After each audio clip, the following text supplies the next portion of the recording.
Hello, CASW members, and anyone tuning in from wherever you are, wherever you're at. Thank you for joining us for another webinar. We are so thrilled and so excited and honored to be joined today by two incredible webinar presenters and the Centre for Indigegogy out of Wilfrid Laurier's Master of Social Work program.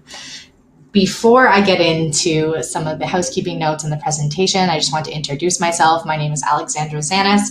I am the Social Policy and Communications Coordinator here at the Canadian Association of Social Workers. As always, I am so happy to see your virtual names and all of you already finding the chat function. So if you haven't found that already, please let us know where you're tuning in from. We would love to hear that. I want to acknowledge, of course, today that I am seated and situated. I work, play, and live on the unceded, unsurrendered Algonquin and Anishinaabe territory, and I am so grateful to be a guest and to be able to do this workshop here on their lands today. Couple quick housekeeping notes. If you are looking for that certificate of attendance, it is in your course completion tracker. It will not generate until the presentation is over, even if you've hit those required viewing minutes. So just wait until the end of the presentation. It will be emailed to you. Check your junk folder. If it wasn't emailed to you, you can always log back on about an hour after the presentation has done and download it directly from the platform. If you are looking for the speaker bios, the handout section, the abstract from today, the chat, the Q&A, the slides, all of that can be found on those blue and white icons or widgets at the bottom of your screen. So take a minute and check those out. I also want to flag for you that your entire screen is customizable. So take a minute and make sure it is the best for your viewing needs. If you would like the video to be smaller or bigger, the slides to be smaller or bigger, the chat function to be smaller or bigger, whatever you do is individual for your screen. So just make it so it's the best for your viewing experience. With all that being said, I'm so happy to see everyone letting us know where you're tuning in from. I would love to pass it over to our two incredible webinar presenters. Today we are joined by Giselle Dias and Jessica Hutchison. I am so grateful. They are both from the Centre for Indigegogy. We have worked with them previously. We are very fortunate to be joined by them today. And with all that being said, I will pass it over. Thank you so much, Giselle and Jessica, for being here. Please take it away. Thanks, Ani. Bozo, hello. Nagani Jausko Gijigokwe Indishnakas. My name is Giselle, and I am with the Centre for Indigegogy. I am Métis from the Red River area, although I also say that my ancestors traveled the globe to ensure my presence in the world. So my paternal grandfather came over from India to Kenya, and my paternal grandmother came from the Seychelles Islands. My father was born in Kenya, came over to Turtle Island, where he met my mother, who is, as I said, Métis from Treaty 3 territory. So I am currently living in Kitchener-Waterloo, which is located on the Haldimand Tract. It is the territory of the neutral Anishinaabe Haudenosaunee people, and with the Dish with One Spoon territory or treaty. I'm going to introduce myself first, because I'm going to do us a smudge right now. And before I do a smudge, I like to let people know who I am. And I know Jessica's going to introduce herself after this as well. So I'm just about to light up a smudge. And for those of you who've engaged in smudging in person before, it's just the same as it is online. And for those of you who haven't engaged in smudging before, this is a way to bring ourselves together in a good way, to bring our minds together, to bring our hearts together, to bring us together so we can let go of anything that's happened before this moment and be present to where we're at. So I'm currently burning a buffalo sage. This is also a way of helping me get grounded before we get started. We're really looking forward to this talk today, and I just want to be present to it. So Jessica, just imagine we're in the same room and I'm smudging. And Jessica's just clearing her eyes so she can see what needs to be seen and seeing what might not need to be seen. Smudging her ears so she can hear what's spoken and hear what might not be spoken in these moments. And smudging her mouth to say good, kind words, and smudging her heart to be open to what's sharing today and what we're moving towards. And I think as each of you smudge at home, as settlers or Indigenous people, if you want to bring out your own bundle, for Indigenous people, again, is just to bring us together and know that today we're going to be talking about many things that are not about judgment, but are just about kind, honest sharing. And so that people can listen with the ears, with good ears of hearing. And since we don't have ASL, then we're limiting in some ways all the people we're speaking to, but to acknowledge the ancestors that are with us and the helpers that are with us. My helpers are talking to your helpers, and Jessica's helpers are talking to each other's helpers as well. So that is the smudge, and I'm going to open us up with a song as well. And the song is called the Swirling Water Song, and it was taught to me by Dr. Kathy Absalon King, who's an Anishinaabe elder or knowledge keeper. And this song is partly about kind of the way we move through life and how life is can start, slowly at times, and we're just meandering, and then we hit the rapids and it starts moving really quickly, and we're in those periods of upheaval where it's really fast, and then you kind of get pushed out at the end of those rapids, and life starts moving slowly again. So it's partly about looking at our lives, maybe look at what's happening in our lives now or at different times, look at what's happening in the world around us as potentially, on that journey of turmoil or difficulty and periods of calm. So this song's going to go faster and then slow down at the end.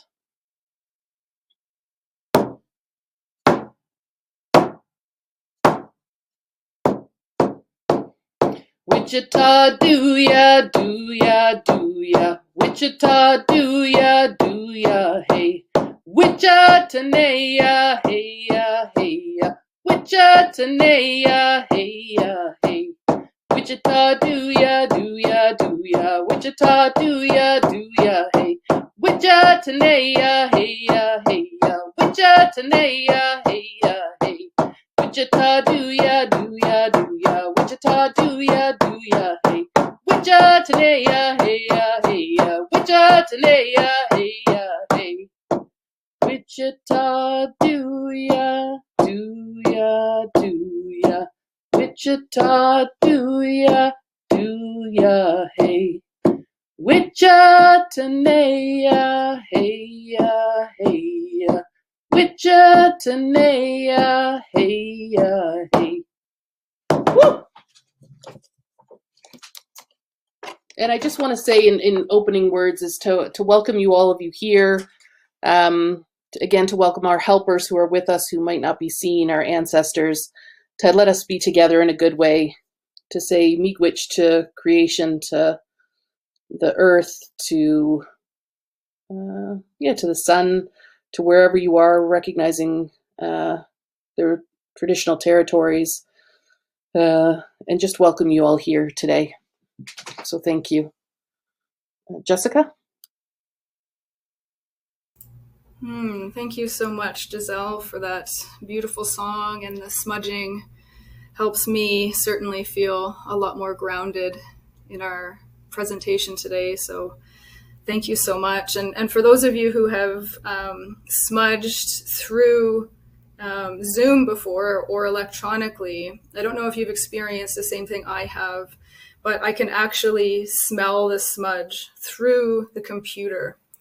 I realized that or recognized that as I was going through the Decolonizing Education certificate at the Centre for Indigegogy. It was like a really incredible experience to actually be able to smell the smudge through the screen, which obviously we wouldn't think that we can do that, but it has happened for me. So my name is Jessica Hutchison, and I am a white settler with Irish, Italian, and British roots. Although what I've been contemplating recently is that my family hasn't really spoken about our ancestral roots. We've never really spoken about where we come from, why we came over to Turtle Island, Northern Turtle Island, what we know to be now as Canada. So it's actually interesting because I'm working with my 95-year-old who just turned 95 on Friday, my great uncle, on trying to trace our family ancestry and to figure out, where do we come from? Why did we come here? So I'm working with him on that, which is a really nice project for us to work together on. And then we'll share our findings with the rest of our family, because the decolonizing process involves us knowing who we are and where we come from. So I'm engaged in that work currently with one of my closest family members of a different generation, which is really, really wonderful. I'm also a PhD candidate in social work at the Faculty of Social Work, in the Faculty of Social Work at Wilfrid Laurier University.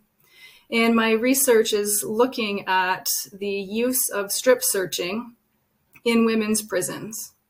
And I'm exploring how strip searching is rooted in misogyny, misogynoir, and colonial genocidal state violence. And one of the things that I have learned through the Centre for Indigegogy and through my decolonization process is that it's really important to acknowledge my genealogy of knowledge. So how have I come to know these things? How have I come to be here? And I do just want to acknowledge my dissertation committee members who have helped me over the past 4 years come to the place that I am, to be able to engage in ethical research with Indigenous and Black women who used to be incarcerated. So my supervisor is Dr. Shoshana Pollock, and my committee members are Dr. Jen Root, also from the Faculty of Social Work, Dr. Kathy Absalon, who Giselle just mentioned, and Dr. Ray Reese from X University. They're an incredible, incredible supportive committee, and I truly, truly would not be here without them. A PhD journey, as with any learning journey, is not a solo adventure, and I'm eternally grateful for their guidance. And importantly, one of the lessons I have learned over the years, I'm also for the past 13 years, I've been an advocate and activist for incarcerated women. And I've spent hundreds and hundreds of hours inside women's federal prisons across Canada, but predominantly here where I reside in Kitchener-Waterloo at Grand Valley Institution for Women, which is the largest federal prison for women in Canada.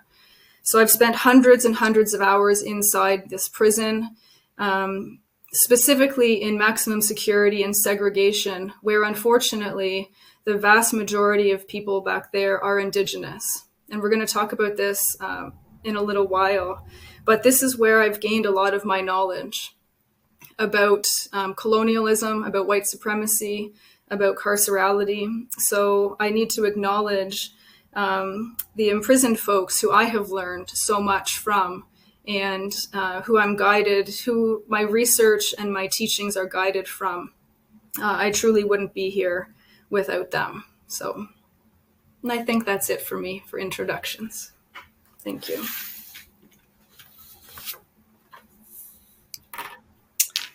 Thanks, Jess.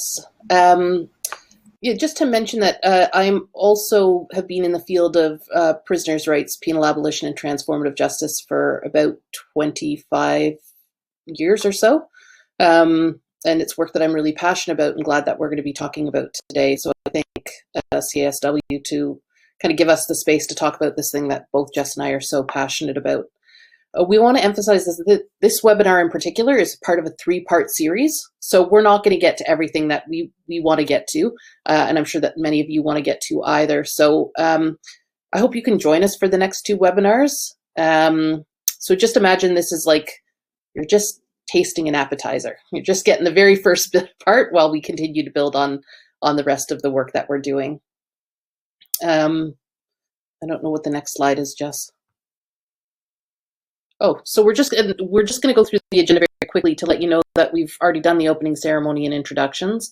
And we're just framing today's conversations in relationship to carceral practices. So this is about abolition, the role of social work in carceral practices. We're going to be talking about ongoing colonization, social work's role, and decolonizing social work broadly, but also specifically in relationship to carceral settings. We're going to go through calls to action and then maybe do a bit of a conclusion, and then we're going to be open to questions and comments. So please feel like you can ask those as time goes on. And I know that Alexandra will compile those for us at the end.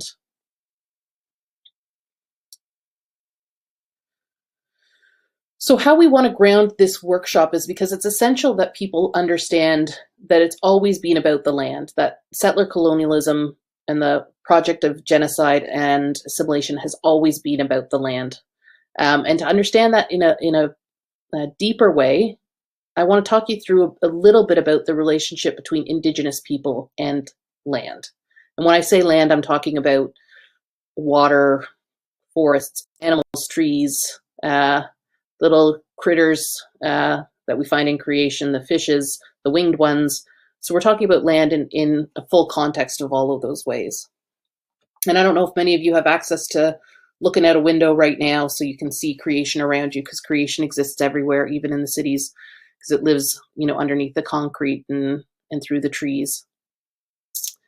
But to understand, and this is a pan-Indigenous way of talking about it, but I've learned a lot of my teachings from Anishinaabe elders, one being Tina Armstrong and Banakanda Kennedy Kish-Bell, is that we are connected to everything. And that for time immemorial, Indigenous people were connected to the lands specific to their territory.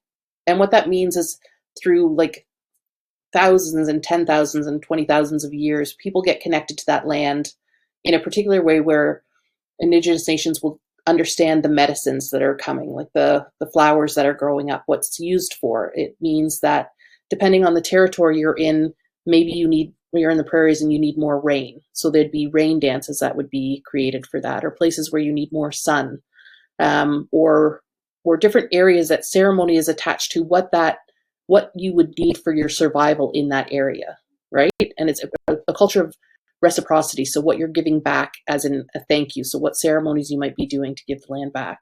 And, one of the ways it was best described to me in some ways is if you grew up in the mountains for 20,000 years, your body acclimatizes to those mountains. So your body grows in its muscles, in its way that it moves to land that is in the mountains, right? It grows to the vegetation. It's the food you're eating. It's the food you're, pooping out. It's the food you're growing. It's what grows on that land.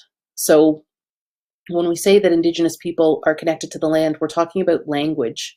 If a flower grows up in this area where I am, the flower is named for how it may look, like it's a verb-based language. So if that flower is destroyed, that part of the language is then destroyed. You no longer have that language because you don't see it to name it anymore. So that affects the language. There's people who are land speakers in the Okanagan. There'll be people who stand for the land. When a decision's being made, everybody gets a say, and then somebody stands for the land to talk about the land and what the impacts it has on that. So the Settler Colonial Project is being about seeing Indigenous people as a hindrance to having access to that land. And as they, as the government, businesses, people start to build on that land, it's actually another form of genocide because it's removing Indigenous people's culture, ceremony, language, land from that area. So we'll get more into that later, but we just want to set the context of it's always about the land. It's currently about the land. The land is everything. Land is life.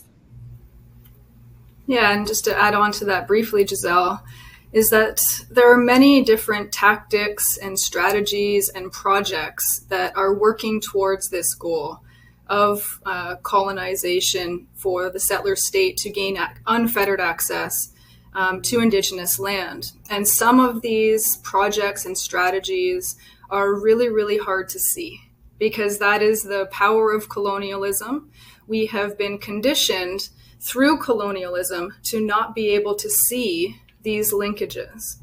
So I think as we go through this webinar and the remaining 2 webinars, I'd like to encourage us to ask ourselves how the sector or sectors that we're working in may contribute to ongoing colonization and start making those links or continue to make those links back to the land and back to colonization. So thank you for that. And I would encourage you, if you have a stone, like a grandmother, grandfather stone, or a feather or something, to keep that with you as we talk, to keep you grounded in the land, and help keep us each grounded in the land and what we're talking about today. So I'm just going to do a very quick, what Kathy Epstein calls a water ski over some of the longevity of the colonization process and this removal of Indigenous people from the land.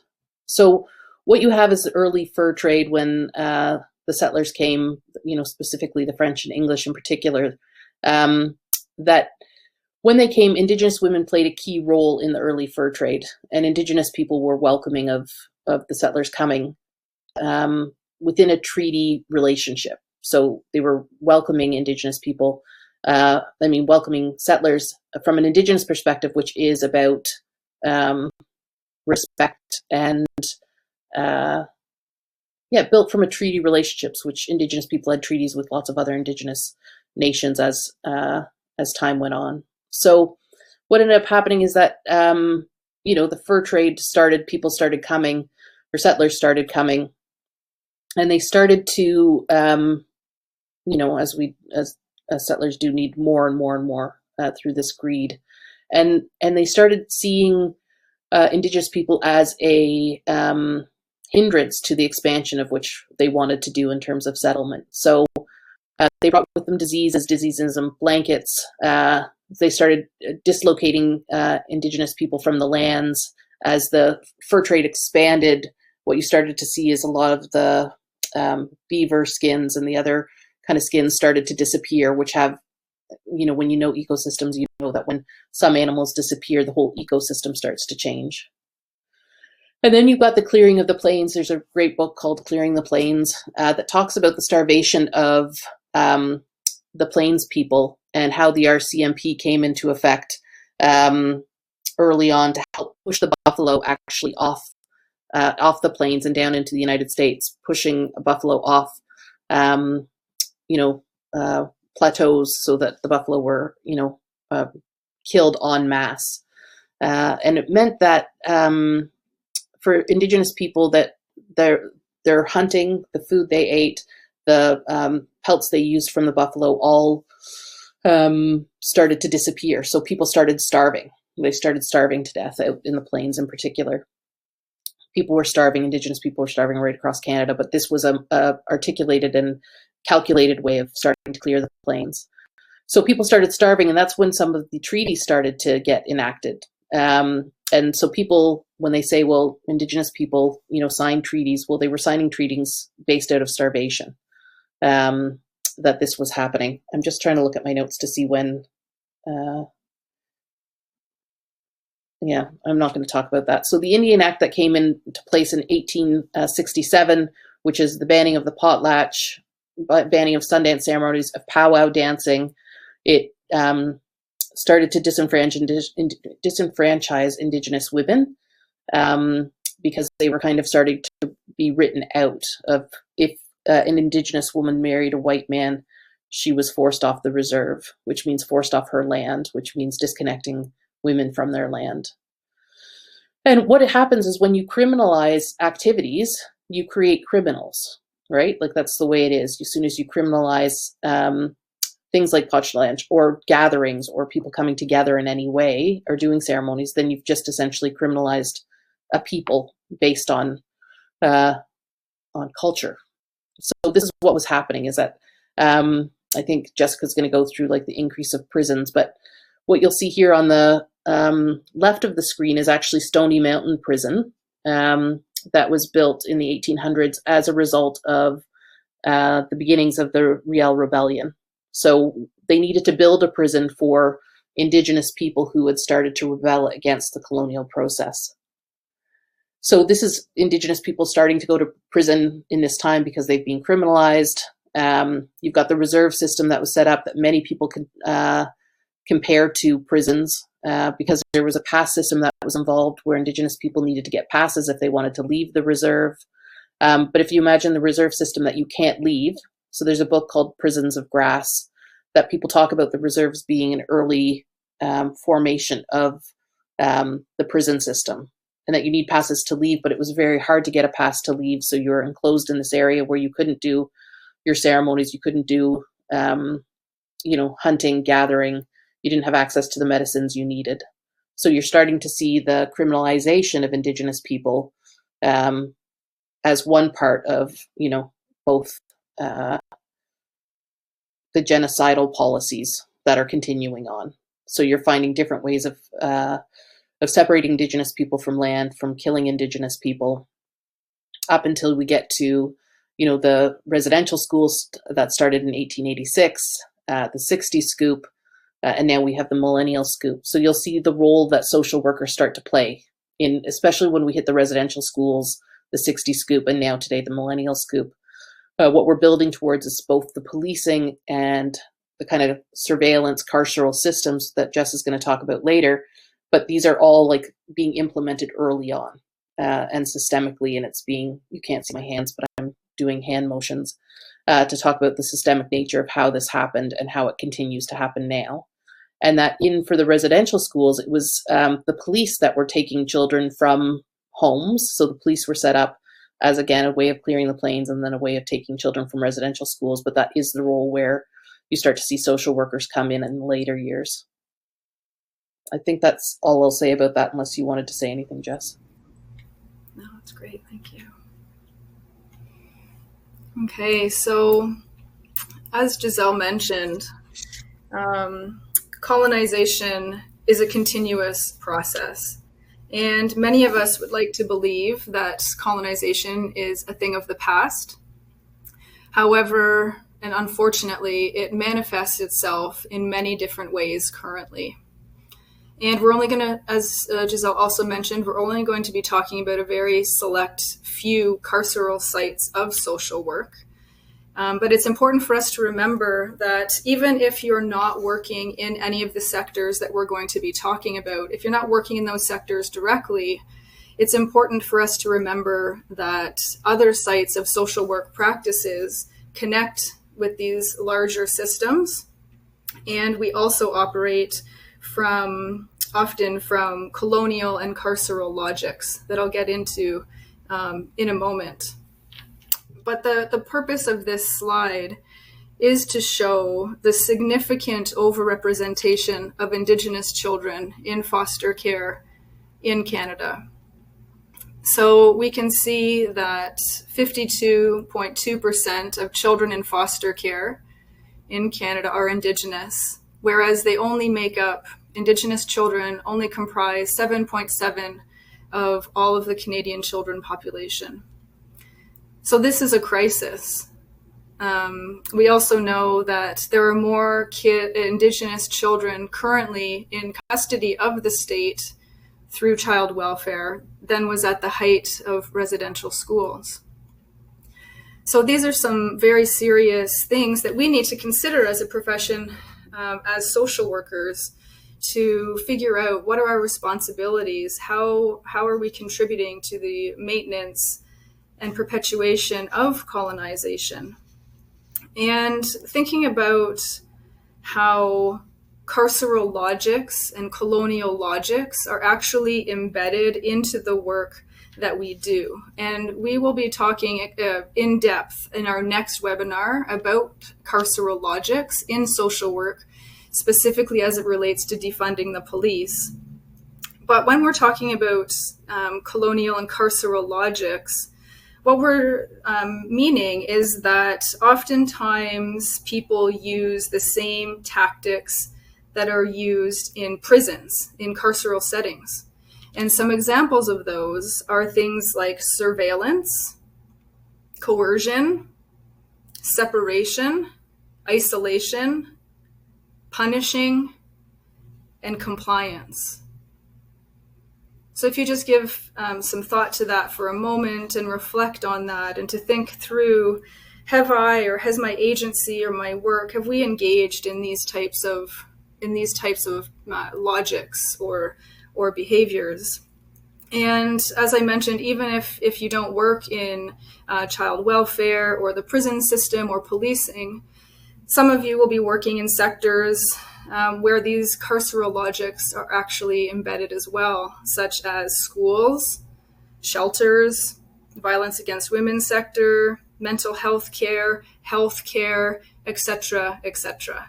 So we can start to see how not only are we working in these larger carceral systems, but even when we're not, we are contributing or may be contributing to the continued surveillance and punishment of Indigenous children and peoples towards pushing them towards those larger carceral systems. So we'll talk a little bit later about how we can prevent that from happening and start to really decolonize ourselves and to really practice from an anti-carceral lens. And that's our last webinar, which will be how do we actually get to practicing through an anti-carceral decolonial lens. So I'm sorry that this slide is so small. The numbers on here are so small, but I will explain it to everyone. So this is a graph of the rate of Indigenous peoples in federal prisons in Canada. So this is all federal prisons in Canada. And you can see it starts in the year 2001, and you can see it increasing all the way up to the year 2020. And if we take a look at 2015, when the Truth and Reconciliation Act was released with specific calls to depopulate prisons with Indigenous peoples, it's actually increased. So we are increasing, hyper-incarcerating Indigenous peoples in our country, in this country, with the end goal of having access to land. Because if we think about it, if we think through the logic, we are separating families, we are separating nations, we're separating parents from their children for long periods of time with the goal of eliminating, assimilating, and the ultimate genocide of Indigenous peoples. And the Missing and Murdered Indigenous Women's Report that came out in June of 2019 stated very clearly that Canada is committing genocide against Indigenous girls, women, and Two-Spirit people. And imprisonment is one of the ways in which this is happening. So I would just like to point out that, and this is too small for you to see likely, that 42% of people in women's prisons are Indigenous. 42%. So this, again, is a crisis. It is the federal ombudsman for prisons has said that this is one of the largest crises in this country as we speak. And he said that a couple of years ago. And it only continues, the rate of incarceration of Indigenous peoples only continues to outpace that of white people. And one of the things, based in my experience working in prisons for women and working in solidarity with those incarcerated, not only are Indigenous people over-incarcerated or hyper-incarcerated, but while they're in prison, they're actually subjected to much greater use of force. So either through the use of things like pepper spray, actually being physically like body slammed to the ground by guards. They're way more likely, Indigenous people are way more likely to be placed in maximum security and segregation. And I've also witnessed personally, bearing witness to the violence, the state violence against Indigenous peoples, is that there's only 6 prisons for women across Canada. And oftentimes it's Indigenous women who are involuntarily transferred from one prison to another. So if you're being involuntarily transferred from the prison here in Kitchener and you're being sent out to BC involuntarily, you don't have a choice. You're being disconnected from all of your supports there. Oftentimes Indigenous peoples are not even from that land where they're imprisoned on. but they have lots of times gained access to supports, cultural supports that they need in the community specifically, only to be ripped away from that involuntarily.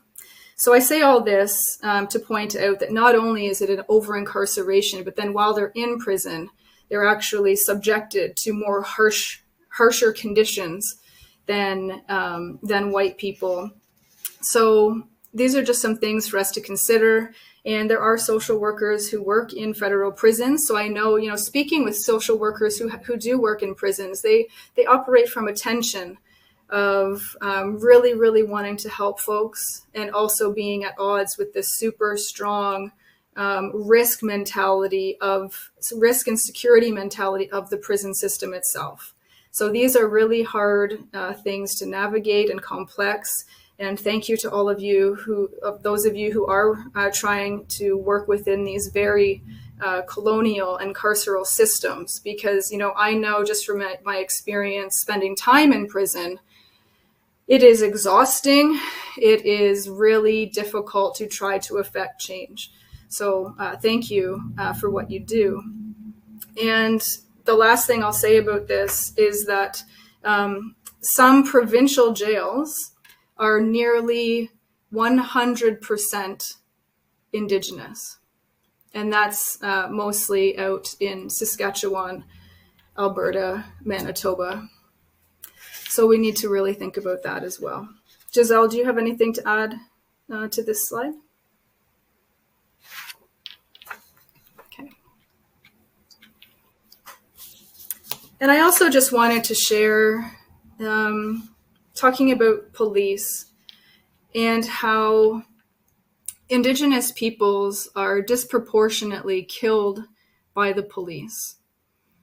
So the CTV did this study of how many people are shot by the police, and they determined that Indigenous peoples are 10 times more likely to be shot and killed by the police than white people. So you can see on this image that Indigenous peoples make up only 5% of the population in Canada, yet represent 38% of the deaths by police. So this is a significant problem. And I'd like to link it back to what Giselle mentioned earlier about how policing in Canada was literally created to clear the lands of Indigenous peoples so that the white settler state could have access to their lands. Literally, the RCMP, which used to be called the Northwest Mounted Police, literally created for this reason. And I know that when people first hear this, first of all, I remember when I first heard it, I was shocked. And now that I'm deep into this stuff, it makes a lot of sense, particularly as we are seeing all of these different ways that the police harm Indigenous peoples currently, and then we'll talk about it in a moment. We can't separate the foundations of the creation of policing in Canada from modern day policing. We still see it happening across the country, significant harm occurring. So it's just always important for us to remember, even though it feels like a long time ago, we always have to remember the roots and the reasons why these large colonial institutions were created in the first place. And the police in Canada were created to separate Indigenous peoples from their lands. And that's all I have for that, Giselle. So whenever we go through statistics like this, I always, I don't just as the same, want to talk about the resistance, because it was not just that that Indigenous people were systematically targeted. It's also that we've systematically resisted, and that's been going on since the beginning of settler colonialism. And what I want to talk about here is we actually don't know the number of people who've been arrested throughout the resistance movements of the past until now. But what we do know is the government has spent over $36 million just to police to surveil Wet'suwet'en and Landback Camp over the last 2 years. So if you can just think about $36 million going into surveillance, and what they're actually doing is they're enforcing injunctions. So the injunction is just a part of, like, Wet'suwet'en is unceded territory. It's actually not being, it doesn't belong to the government. Not that any of the land does, but it's actually, there was no treaty signed for that area. So what we want you to be thinking about in some ways is that the government has enough money to surveil and police and incarcerate Indigenous people, but they don't have the money to put towards clean drinking water on reserves, because there's still 50 reserves, maybe 50 plus, that have boil water advisories still on. So this is the way that we talk about, like, resistance is, just saying you can't continue to build on our land. Like the round Landback Camp is just like, this is unsettled land treaties. Like, you just can't keep building, and I often liken it to, like, somebody comes into your backyard and just starts building things that you haven't agreed to when it's unsettled. Like, there's no definitive answer. So what the police are doing is just spending time, as in, like, the whole history of colonization, of surveilling Indigenous people and then trying to control them, where Indigenous people are trying to protect land that, as we talked about earlier, is connected to language, life, ceremony, hunting, livelihood, governance structures. In all of these ways is what they're protecting. It's not just, there's the environmental aspect of it, but it's actually so much tied to culture and practice. So I feel like that's, often not talked about, because that destruction of building on Indigenous people's lands is the separation of Indigenous people from their, I want to say mother, but it's, because that's an English word, it's not the right thing, but Aki, like it's that relationship. Did you want to say something there, Jessica?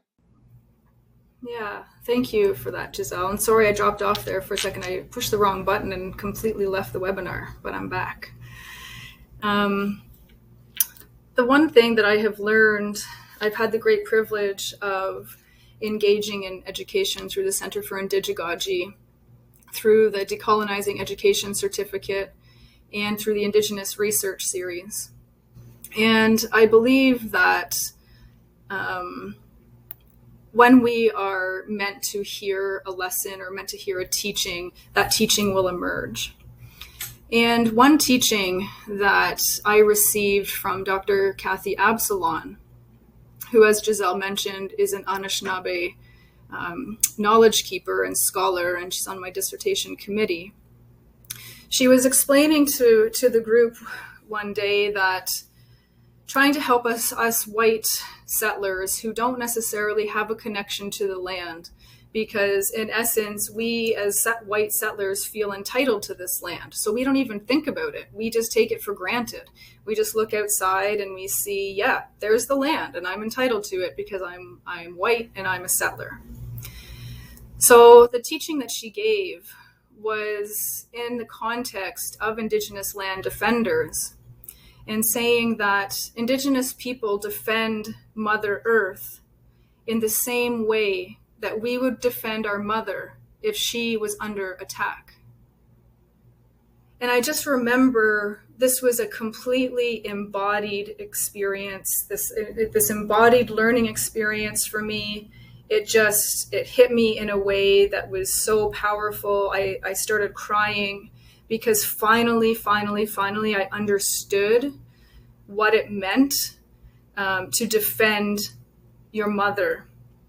And I would defend my mother if she was under attack. So it's those types of lessons. I think I had heard it before, but for whatever reason, it didn't sink in for me. But in that moment, in that circle that we were in, That's the teaching that I received that day. And it has literally transformed my relationship with the land. And it has helped me really, I thought I was in solidarity with Indigenous land defenders before this. But this teaching and this understanding and this new worldview has actually completely shifted the way I engage in solidarity with Indigenous land defenders. So I just wanted to share that learning, that teaching, because it was such a powerful, powerful moment for me as a white settler.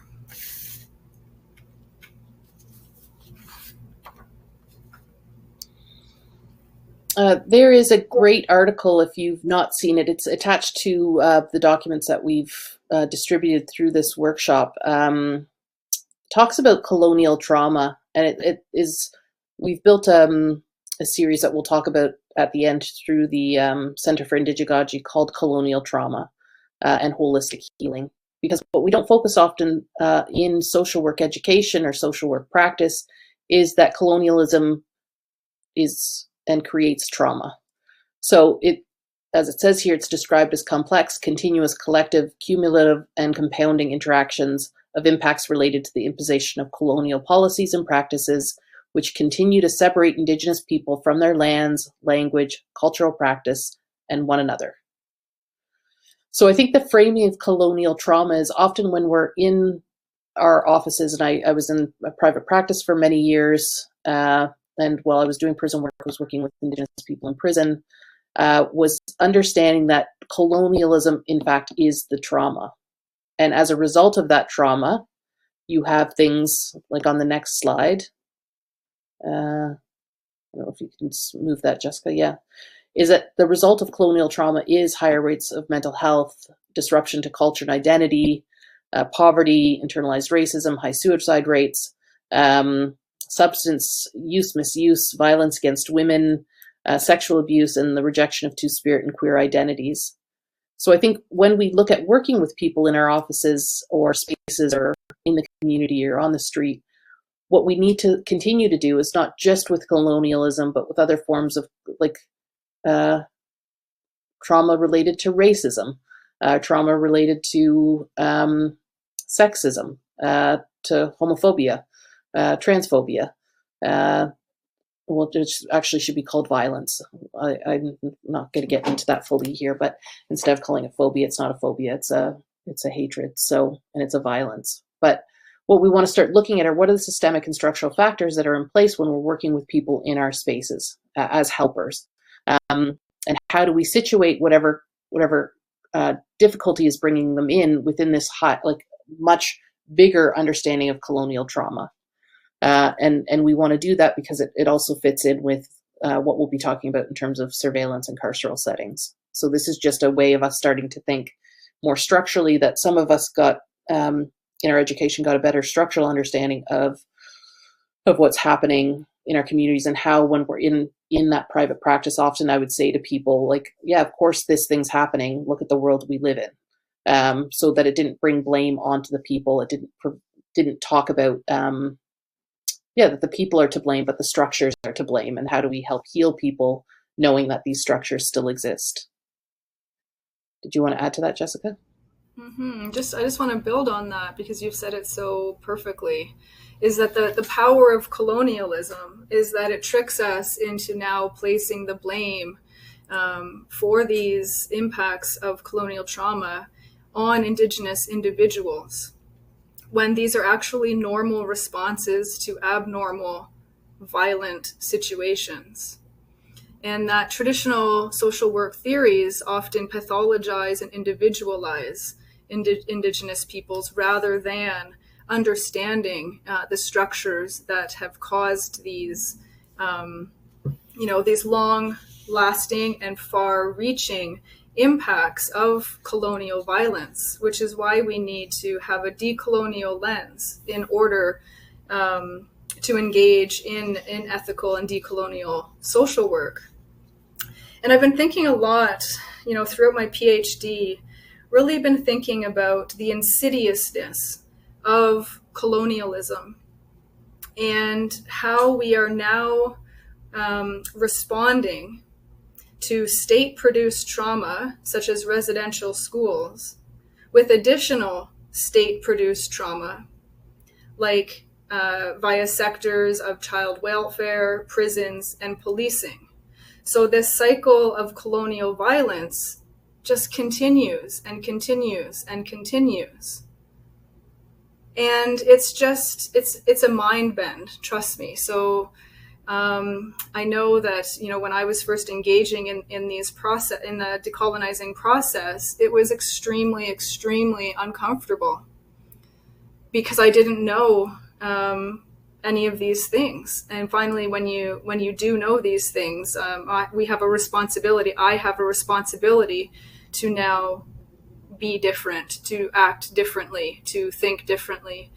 And as Giselle mentioned, this is not a shame and blame exercise today. This is just this is what we've learned along the way. We're continuing to learn. And hopefully throughout the other webinars, we can dive really deep into some of the ways in which social work reproduces colonial and carceral logics.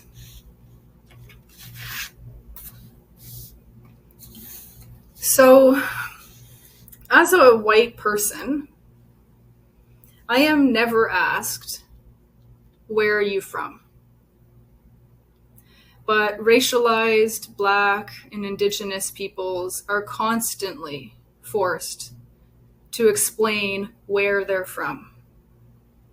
So as a white person, I have an ethical responsibility to situate myself in the world and to understand where I come from so that I can understand my role in the perpetuation of colonization, as well as more fully understand how I can begin the decolonizing process. Both are decolonizing sort of myself, my teaching, my research, everything that I'm engaged in. I'm trying to actively decolonize. And again, the brilliant Dr. Kathy Absalon challenges us to wake up from our colonial coma.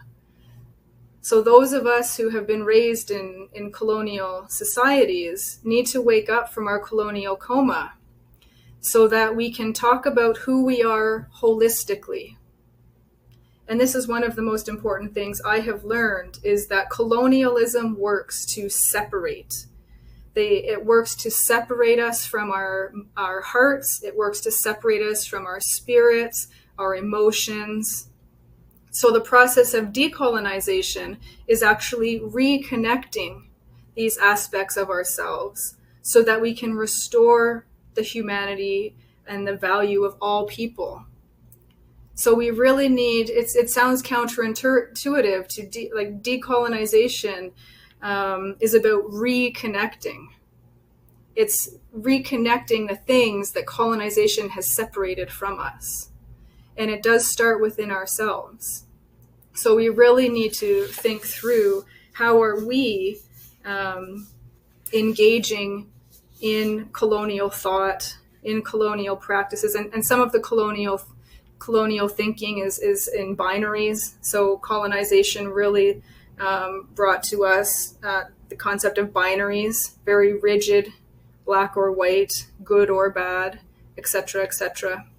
So really challenging these and reconnecting with our whole entire selves.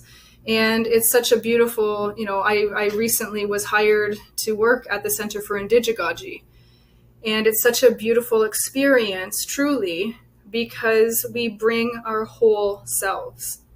We don't leave our personal lives at the door and pretend that everything is hunky-dory in our lives.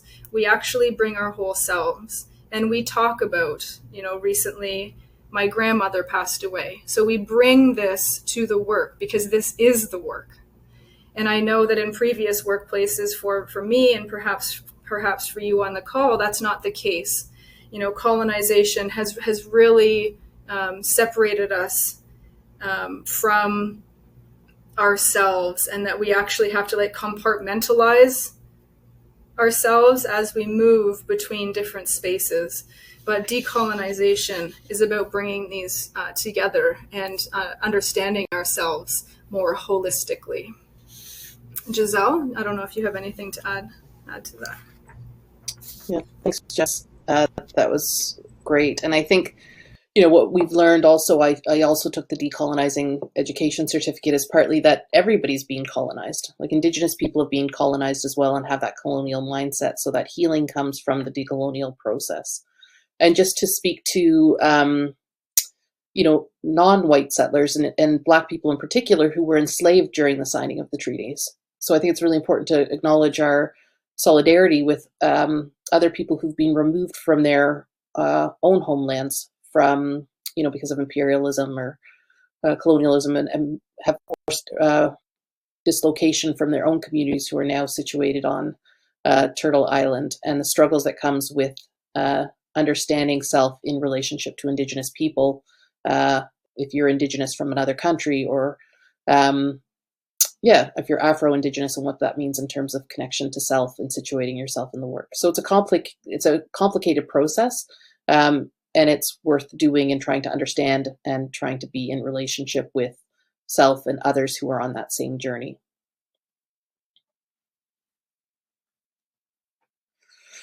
There's another article that we attached called Am I a Modern Day Missionary? And it's by Michael Hart, who is a Cree writer. He's a genius. And it's so fitting as him as a social worker has asked himself this question, is am I a modern day missionary? Because most of us who are in the social work field have come in as helpers, whether we're Indigenous, non-Indigenous people.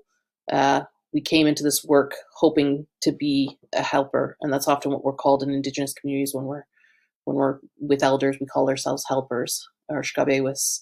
And I think it's important to start asking ourselves this question as part of a decolonizing process, to go deep within ourselves to understand, how am I connected to structures and institutions I'm trying to fight or work within?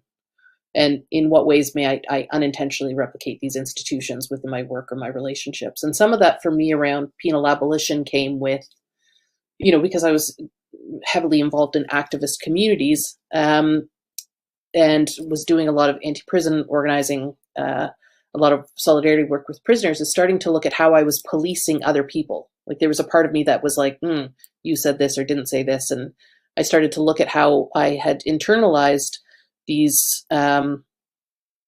carceral ways of seeing the world. And I was like, oh no, I cannot be policing other people. So how can I change that to holding people accountable, holding myself accountable, and having good, kind, transformative relationships where I'm not replicating these systems internally? And that could work with nonprofit organizations I worked with as well. Like, I worked for Prisoners with HIV/AIDS Support Action Network for many years. And it was looking at our policies around banning people. Like, were we banning people? How long were we banning them for? Is that a good policy? Is that just replicating policing systems? So how do we transform these relationships so that we're no longer creating dynamics where, one, we have to ban people, or doing everything we can to make sure that's not a policy within our organizations? And then on a personal level, just what Jessica talked about, situating ourselves, do I know my roots? And how long that process is, right? Many of us are disconnected from our roots as for Indigenous people who may have been taking the 60 scoops or, residential schools, lots of hard times trying to figure out our roots, or people who are from different Black communities that might not know where their ancestors are from, people who are adopted, people who just don't have families talking about it, as Jessica said. But to try and start investigating that and understanding the treaty responsibilities you have for your territory. Like, what treaties are you under? What are your responsibilities with those treaties? And how do you enact your responsibilities within those treaties? And then as for Indigenous people, how do I bring my worldview, knowledge, and approaches to helping within my practice? And I think I know for myself and others who, don't necessarily know how to bring our work into our work settings if we're working in predominantly non-Indigenous settings. It's much easier when you're working with all Indigenous people, but if you're the only Indigenous person working within an organization, how am I able to do that in a good way? Are there policies that say I can't smudge because there might be a fire? Like, looking into those things and trying to get settled. So it's an article worth looking at just to understand that connection. Jess? Yeah, as you were talking, Giselle, it just reminded me of the power of language and how I have often found myself in the trap of replicating prison language. And I have this really, even though I'm trying to fight against imprisonment and, I am an abolitionist, which we will talk more fully in the next session. But even in my actions towards trying to dismantle colonial and carceral systems, sometimes I find myself replicating the dominant correctional language. And I remember when I was doing my master's thesis at Laurier, I had submitted my proposal, which was about the supports that incarcerated women need as they're transitioning to the community. And all throughout my entire proposal was just honestly littered with the dominant correctional language. I had just absorbed it uncritically and was just using words like inmate and using language that was dehumanizing when I was actually trying to fight against that. So it was a really big learning moment for me. And I always joke that, Dr. Shoshana Pollock was on my committee back then as well. And I swear to you, she could have easily, I swear she wanted to just light my proposal on fire and chuck it in the trash, because it was just so littered with the correctional language. And that was one of the most significant learning opportunities for me, to pay very close attention to the language that I use. How is it dehumanizing? How is it replicating colonialism? How is it replicating carcerality in the work that I do? So that's just another way that I am trying to decolonize myself, is through the use of language. So just thought I would share that, Giselle. So tomorrow, we know that is the first federal National Day for Truth and Reconciliation here in Northern Turtle Island. And one of the most important things that we can know is that there can be no reconciliation without the truth. So another teaching that I was gifted in my first year of my PhD was by Dr. Martha Kawai Kumsa, who is from Ethiopia, and she shared with me shared with our class about how we often like to point our fingers out there and say, no, they're the ones who need to change. Those systems need to change. They need to do this. But there are three fingers pointing back to us. We need to actually do the work as individuals to learn the actual truth of this so-called country, because the truth that has been told, for a very long time is the colonial truth by white settlers. So there are lots and lots of different resources for us to be able to learn about the true history of Northern Turtle Island. The Truth and Reconciliation Commission report is an excellent way for us to identify, just going through the calls to action and identifying where your spheres of influence, where you have spheres of influence. So of course, we're not going to all be able to tackle all of them, but we can each identify certain ones and to see, how am I going to actually make progress on achieving this call to action. And the Missing and Murdered Indigenous Women's final report is an incredible document. It is very long, but it is broken down into different sections, which I think which is very easy for us to determine, well, which section applies to me. So I've read, in detail the section about imprisonment, but there are other sections that apply to other sectors. And importantly, even if I wasn't working at the Centre for Indigegogy, I would say this. I am truly not being paid to say this. But taking modules at the Centre for Indigegogy is truly life-changing. I cannot stress enough how it is engaging in the Decolonizing Education certificate. I did that over an 8-month period. We sat in circle, we sat in virtual circle, and my worldview has truly transformed from that. And I've taken the Indigenous Research Series, as a PhD student conducting research with Indigenous peoples. It is my ethical responsibility to engage in research that is as least harmful as possible. And the Indigenous Research Series is just a beautiful way to learn how to engage in research. And I highly recommend taking that certificate as well.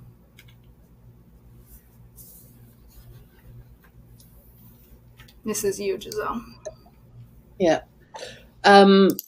This workshop was sponsored by the Centre for Indigegogy, so of course we want to talk a little bit about what we do at the Centre. And as Jessica had talked about, I also took the Decolonizing Education certificate, and I took the Indigenous Peoples certificate. And for me, it was also an incredibly transforming experience. And I think what made it so transformative is that the workshops aren't more than 25 people, so it's an opportunity of personally engaging in the work at a deeper level and engaging in it with other people. And I think for me, and I actually did it twice, to be honest, the decolonizing, because you can get something different out of it each time. And now I'm teaching in it. I feel like what happens is like a breaking down of yourself as you knew you.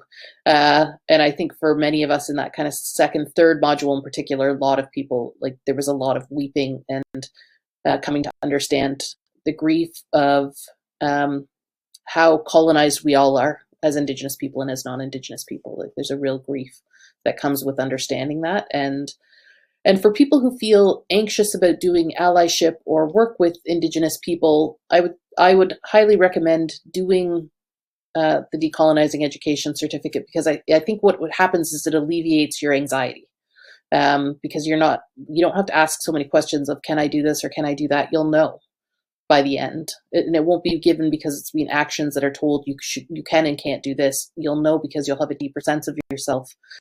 And you'll know what's grounding for you and what's not, and you'll be able to tell what you can and cannot do based on your own intuition of yourself and reconnecting with yourself.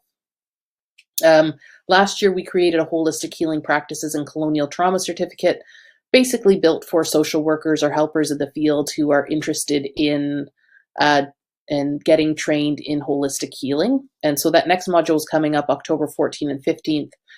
We do have the first module, which is a decolonizing trauma work, which is a one-day workshop. It's being offered tomorrow, which is last minute for many of you, but we've just opened up another section for November 10th. That would be really worthwhile if some of you want to do it. It is with Dr. Kathy Absalon, who both Jessica and I speak very highly of. She's one of my greatest teachers, both personally and professionally.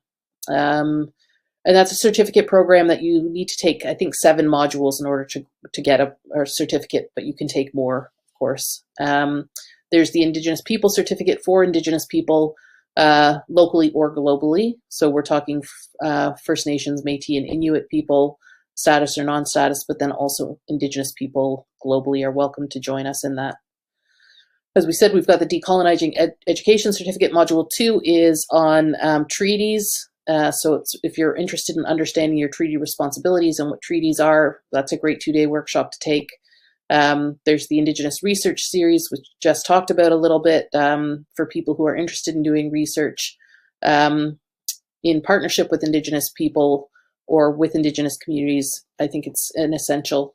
And for people who've already been doing circle work, there's many of you on here that may have a lot of experience doing circle work. And for those of you who have practice in it, this course coming up on deepening circle work will be excellent as always. And we offer customized workshops. If you're interested, your agency is interested in getting something customized specifically for you, then please let us know. I can help you make that happen. And we wanted to specifically let you know that there, for people who are working in child custody or child protection services, that there is Indigenous holistic approaches for customary and kin care, which got a lot of great reviews last year. That's happening November 25th and 26th, just to give you a heads up. I think we're going to leave this place for questions and comments. I think what I would like to say is there's so many things we could talk about and so many things we're excited about. Come join us for the next 2 workshops, because I think you'll get more from it there as well, kind of going deeper into these conversations that we want to have. But I want to thank you and thank Jess and Alexandra for supporting us through this process.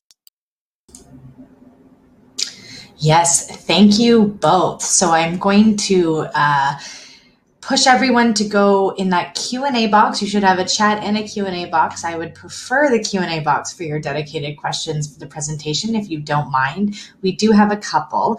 Jess, was there anything you wanted to say before I go into the question and answer period? No? Okay, no, excellent. I just wanted to say thank you to the CASW for putting this on. It's a fabulous, fabulous webinar series, and we're very grateful to you. No, thank you both. We are very, very fortunate to have both of you joining us. We also I wanted to flag a webinar with Dr. Kathy Absalon and Giselle as well back, when was that? In June 2020, I think. So you can check out the YouTube channel, CASW's YouTube channel there. If you do want to watch that one was titled Decolonizing Journeys. Another just huge thank you to our 2 incredible webinar presenters. I'm so grateful for this opportunity to sit and listen. If you do have questions, please feel free to type them in the Q&A box. We are going to try and get to as many as we can. But as they both said, you're welcome to attend the other series, part 2 and part 3, if we don't get to your question today. So right off the bat, as a kind of quick one, Giselle, you had mentioned a couple authors and titles of some books at the beginning of your presentation. Do you mind just repeating that? Oh, sorry, you're just muted. 1 second. I'll unmute you. Okay, one's called Clearing the Plains. I wish they were right beside me. One's called Clearing the Plains. It's by Daschuk, D-A-S-C-H-U-K, I think. And the second one is called Prisons of Grass, and that's by Howard Adams. Perfect. Okay. I'm sure somebody in the chat will be able to link to those books. Yes. Great. So that one's off the docket here. Okay, so this is a very interesting one, and I think it's definitely one that, as we start to have more conversations about decolonizing, especially decolonizing social work practice or any kind of decolonizing work with people, this is a question that I think comes up, and you did answer it a little bit in slide 12. So I will shuffle everyone to slide 12 again in that handout widget as well. Oh, perfect. We're going there anyway. But this is the question. Hello. I've had a conversation lately with a group of people who are mainly white, and their points on the high level of incarcerated Indigenous populations. It wasn't necessarily with the issue itself, but with the issue of the high level of criminal activities among Indigenous people. What would be your input on that? And what would have been a good answer for me to say to that group?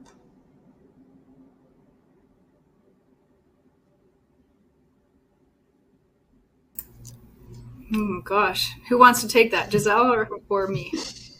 Why don't you start and then I'll go. I'm ready to get down. Yeah. Alexandra, would you mind reading that question again? I'm just trying to bring up my slides, and for whatever reason, I lost the access to slides. That's okay. Here, I'll pop open the slides for you, and I'll also read it again. Thank you. So I had a conversation lately with a group of people who are mainly white, and their points on the high level of incarcerated Indigenous populations. But it wasn't with the issue of high levels of incarceration itself, but the issue being with the high level of criminal activities among Indigenous people. What would your input be on that, and what would have been a good answer for me to that group? Yeah, so thank you for that question. And what comes to mind for me is that it seems to be that a lot of people individualize regular survival behaviors, and we actually criminalize them. So we criminalize survival behaviors such as, having to engage in sex work, or living on the street in poverty because of the impacts of colonial violence. And then our colonial system actually works to criminalize the folks who are engaging in these behaviors to survive. So we're going to talk about this a lot in the next webinar, but crime itself is not real. Crime is a social construct. It is literally created by the white colonial state, and it is created specifically to target Indigenous people, Black people, poor people, people with mental health issues, people with disabilities. Crime is literally created, the concept of crime is literally created and made up so that we are then tricked into believing that people are engaging in crime, but they're actually just trying to survive, or they're reacting to these really abnormal, violent situations of colonization. So it's another form of actually another form of colonization itself, believing that Indigenous peoples are engaging in criminal behavior, because it's the colonial state that has decided and created what acts are actually deemed criminal and who actually gets deemed as criminal. We're going to go into tons of detail into this in the second webinar, because this is a really important conversation to have about how the high rates of imprisonment of Indigenous peoples is not because Indigenous people are more quote unquote engaging in quote unquote crime. It's because the state is deliberately targeting them for their responses to colonial trauma, to continue the separation of Indigenous families and nations towards access to settler land, to Indigenous land, settler access to Indigenous land. So it's like this really big colonial process of criminalizing Indigenous peoples. That's a very long-winded answer, but it is one that we will dive deep into in the next webinar, I promise. Giselle, I don't know if you have anything to add. No, that was great, Jess. And just to the person who wrote that, let you know that it is so common that people say that, and it's such an easy place to get tripped up because the explanation is actually long and complicated in many ways for people. You can't, it's not long and complicated for us in the way that we could just be like racism, colonialism, access to land. Like there's things that we can say, but it's a structural issue. And so trying to describe a structural issue to get people to move on that continuum when they don't understand white supremacy or they don't buy into these big structures of which are structuring our lives to decide who's going to be criminalized and who's not. But if you look at those, similar to what Jess was saying around the concept of crime being fake, but also being like, we talk about colonial trauma, and then we look at what do we criminalize on this list of things. We criminalize poverty. If you're homeless, you're more likely to end up in prison. If you use drugs, you're more likely to end up in prison. If you're two-spirit, you're more likely to end up in prison. Like there's all of these outcomes of colonialism that actually put you at greater risk of being criminalized, which is the intention of the state, right? Like it's a part of that ongoing colonial project, genocidal project. So stay with us. I think we'll get to where you need to go. Hopefully we've answered a little bit, but that is like, I can't tell you how many times from being an abolitionist, I get those type questions. And then trying to bring people through the whole story is because people are like, what are you talking about? So yeah, just stay with us. We'll get there. Yeah, and just the one last thing that I'll add to that is that we know that Indigenous communities are over-surveilled by the police and under-supported. So we know, like, if you go looking, if the police go looking for crime, they are going to find it. And we know that Indigenous communities, Black communities, racialized communities are hyper-surveilled by the police, by the state. So then, of course, they're under constant surveillance. under constant threat of violence. And then this is how people end up just cycling in and out of the criminal punishment system because of the hyper surveillance of certain populations of society in order to maintain the hierarchy that we have in Canada. And I'm going to leave it there because I can talk about this stuff forever. Well, I feel very grateful that we have part 2. I'm very excited for part 2 to dive into that a bit more. Just a couple little housekeeping questions before we get into some more of the content questions. One of them is, how do people register for the event tomorrow, if possible? I will put in the link. Can I put in the chat box or can I send it to you, Alex? Okay, yes. Yeah. I'll look that up. Perfect. And send it to you. Excellent. The second one, just logistically, would be, do you need to take module 1 before taking the holistic healing practices? And is there an opening in the first module for tomorrow?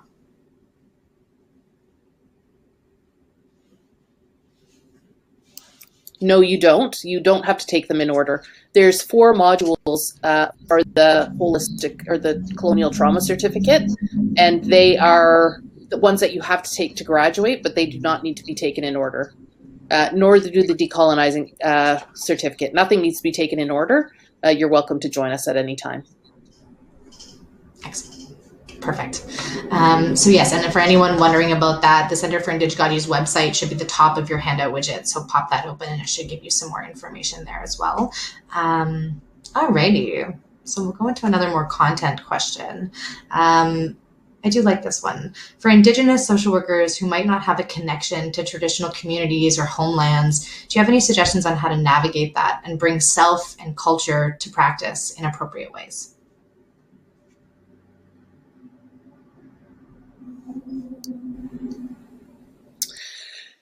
Yeah, it's so tricky for Indigenous people who've been separated from their traditional territories and their teachings and their land. So there's no, and it feels like a stock comment of take something at the Centre for Indigegogy, which doesn't feel good to say, but I would say that our Indigenous Peoples Certificate helps Indigenous people to feel more confident about bringing in their knowledge bundles. So there's a lot of work on self about how you can connect with your own community, because a lot of our teachings are instructors are Anishinaabe or Haudenosaunee, but it helps people get connected to themselves and how to start bringing in that knowledge bundle. So there is professional development that's available. Going to friendship centers and connecting with elders through there might be a possibility. It's so hard to know where you're from, but if you do want to connect with me, I'm happy to connect. I don't know if my email address is in here, but I can put it up as well if my contact information isn't there.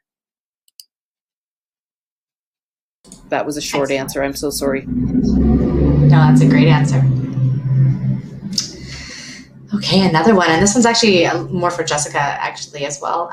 So while we work in a colonial system, how do we prevent ourselves from taking on the language that is being used in the systems, such as Jessica mentioned earlier? Yeah, great question. I think the first step for me anyways was recognizing that I was using colonial and carceral language. So the first step is awareness and figuring out, okay, I'm using this language. And then what I did was just start to really explore sort of these counter narratives and different ways of describing the conditions in prisons, for example, from a lens of resistance and a lens of trying to dismantle that system. So I think awareness and then searching for, well, how do others who are have a critical lens to this work, how are they describing what we're talking about? So, rather than use the term inmate, for example, which people in prison typically find that terminology very offensive because, or inmate or criminal or ex-con, things like that. People find that very stigmatizing, dehumanizing, etc. So then, like, we actually ask people in prison, well, how would you like to be referred to? And most of the people that I talk to say they just want to be referred to as themselves, as women, as men, as trans people, as non-binary folks. So, people in prison. We don't need to say inmates. And that's such a correctional language, like trying to fight with the prison administrators on that is a lost cause. But then we would resist in our meetings with the warden and things like that as advocates. We would resist using their language. When they would say inmate, we would say people. So like we're trying to resist all the time their dominant correctional language. So whatever sector, I'm not sure what sector you're in, but I'm sure that there are alternative and more, I guess I would say, more humanizing and holistic ways of describing the things that you're talking about, rather than sort of the colonial, dehumanizing ways of describing people. So those are my thoughts for now, I think. Yeah, that's excellent. Thank you so much. Okay. So this one, how would you respond to family members that disagree with my activism? I regularly speak up for Indigenous issues, especially when it comes to residential schools. The response from my family is always either negative or they will just ignore. Do you have any advice for getting my older and white family members to understand that these are real issues? Oh man, I could have asked that question, because trust me, I have this exact experience. Oh boy. I don't think I have an answer, to be quite honest, other than I want to say that you're not alone in this. I am an activist, and by far the most progressive person in my family. And with that comes extreme conflict. So I've started looking for different ways, different entry points. So for example, for one of my family members, I know that she is really drawn into learning about children, because she has a real soft spot for children. So I actually bought her 2 books about residential schools, and from the point of view of children, and she read them like within 2 days and just said how amazing they were. I want to preface this with saying this is a person who is open to receiving this kind of information. There are other members of my family who are the exact opposite, and it sounds like there are some members in your family who are like that as well. So my strategy has changed and shifted over time to actually having to come to an agreement with one of my family members that we literally cannot talk about these issues, because it just explodes into a fight and just ruins everything. So I hear you, I'm with you, I feel you. It's so hard. It's so hard to be the one person in the family constantly bringing this up, constantly saying, what you just said was racist, or what you just said is not true. If you actually understood the true history of this country, you wouldn't be saying that. But I am welcome to anybody's suggestions around how to counter this and how to deal with it. And I think it's everybody's families are different, but activists often run up against this. Like when I do activist activities here in KW around defunding the police and things like that, like I can't even tell certain family members about it because they think I'm just lost. So but some of my other family members are extremely supportive and learning and really, really trying to learn. So I'm sorry that you have to experience that. And I think a lot of us do, unfortunately. It's the power of white supremacy and colonialism. it has a grip on us. It really truly does. I was going to say that as well, just the power of, exactly like you said, white supremacy and assimilation in the way that we speak with our family members and the people around us, be that family members or just people we come in contact with. I would echo that comment, especially what Jessica has to say. If anyone has good tips for how to engage, I'm from Calgary, and I run into this a lot with my family members, and it's challenging, but it's so important. And taking these webinars and trainings and engaging in conversations, honoring tomorrow and using it as a time for reflection and grounding yourself and centering yourself in the ways that you want to approach these conversations, because they are so important and we do need to keep having them, even when they're hard, which is hard, as I know. But we are pretty much out of time, unfortunately. So I want to give both Giselle and Jessica an opportunity to say any kind of final pieces or wrap up or thoughts. Again, a huge thank you from us on our end. And yeah, any final remarks before our next session? I just want to say thank you to every participant who has spent the past hour and a half with us. I'm always just so honored and humbled when people come to talks that I give, and just to hear me, talk. It's pretty humbling, and I take this very seriously. And I'm really, really appreciative of each of you for being here today. And just building on something that Alexandra said, is that each of us have different spheres of influence.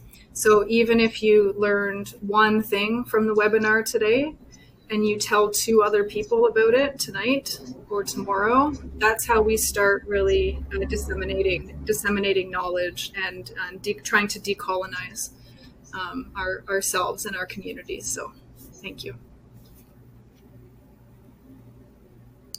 I also just want to say miigwech to all of you for coming, and for the Indigenous people who were on this today who might have some additional questions about social work. I would encourage you to reach out to me. I feel like we may not have gotten to some of the places that you needed to go, and so I just want to encourage that. Thank you to Jess and Alexandra and for all of you for being here with us today, and we'll look forward to seeing you at the next 2 webinars. Yes, so thanks everyone. Please take tomorrow as a time of reflection. There's lots of opportunities for engagement on the CASW website, but please look into your local community organizations as well and see what they're doing, and use tomorrow as a day to reflect. Thank you again for attending. As always, it's such a joy and honor to spend the time that we spend together and see your virtual names and see your beautiful questions. Thank you so much. We will see you next time for part 2, and just have an excellent rest of your day, and we'll see you later. Thanks so much. Bye.